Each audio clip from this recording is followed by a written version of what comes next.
Bonjour à tous, ce matin on va continuer ensemble notre parcours dans le livre d'Esther et on arrive à Esther 2, les versets 15 à 23. Comme d'habitude, je ne vais pas lire le texte, je vous invite à aller lire de votre côté si vous le voulez. Moi je vais résumer un petit peu les événements.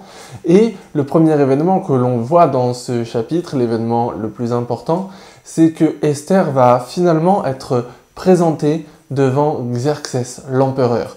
Toutes les jeunes filles qui avaient été choisies, toutes les jeunes filles passaient un temps de préparation pour finalement être présentées à l'empereur pour voir si elles allaient plaire à l'empereur. Parce qu'après tout, le but de ce casting, c'était quand même de trouver une remplaçante pour l'impératrice qui avait été mise de côté par Xerxès au chapitre 1, on s'en souvient.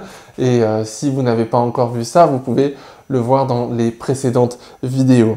Et donc, c'est le tour d'Esther à ce moment-là d'être présentée devant l'empereur pour voir ce qui va se passer. Et il se passe quelque chose de très important, de vraiment marquant. C'est que le texte nous dit que l'empereur l'aima plus que toutes les autres femmes. C'est vraiment marquant, mais en fait, si on a lu déjà le début du chapitre, c'est pas complètement surprenant non plus. Parce que, un petit peu plus tôt, le texte nous disait aussi, en parlant d'Esther, qu'elle gagnait la faveur de tous ceux qui la voyaient. Ça a été le cas pour elle pendant tout son temps de préparation.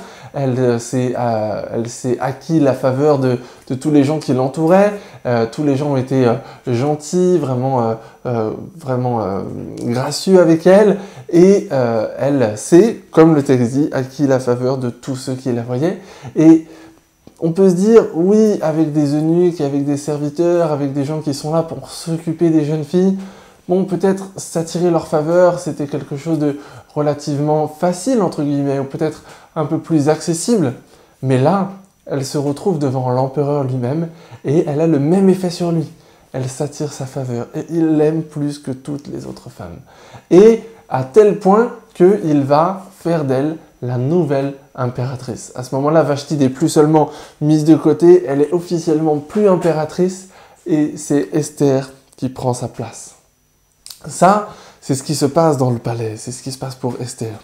Mais en même temps, il y a d'autres événements qui sont en train de se mettre en œuvre. Et c'est ce que j'aime beaucoup dans le livre d'Esther, c'est qu'on voit une vraie intrigue qui est construite et qui est en train de se dérouler. Et en fait, si c'était n'importe quel autre livre, n'importe quel autre roman qu'on achète en librairie, on dirait « Waouh, l'auteur est vraiment très bon ». Mais ici, on y reviendra dans les vidéos qui vont suivre, dans les chapitres qui vont suivre. Ici, l'auteur ne fait que raconter ce que Dieu a réellement fait. Et donc toutes les louanges, toutes les bonnes critiques que l'on pourrait faire pour cet auteur très très bon, gardons-les aussi pour Dieu. Et donc comme je le disais, une autre intrigue parallèle est en train de se mettre en place, c'est qu'en même temps Mardoché, qui à ce moment-là avait un poste au palais impérial, il est au courant d'un complot qui vise à faire mourir l'empereur.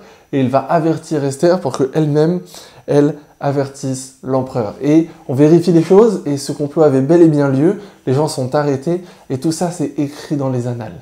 Que Esther a averti l'empereur parce que Mardoché lui avait donné l'information. On garde ça en mémoire. Et on verra que ça va avoir une importance aussi dans la suite du récit. Mais pour ce matin, ce que l'on peut garder en tête, c'est que Mardoché a fait une bonne action.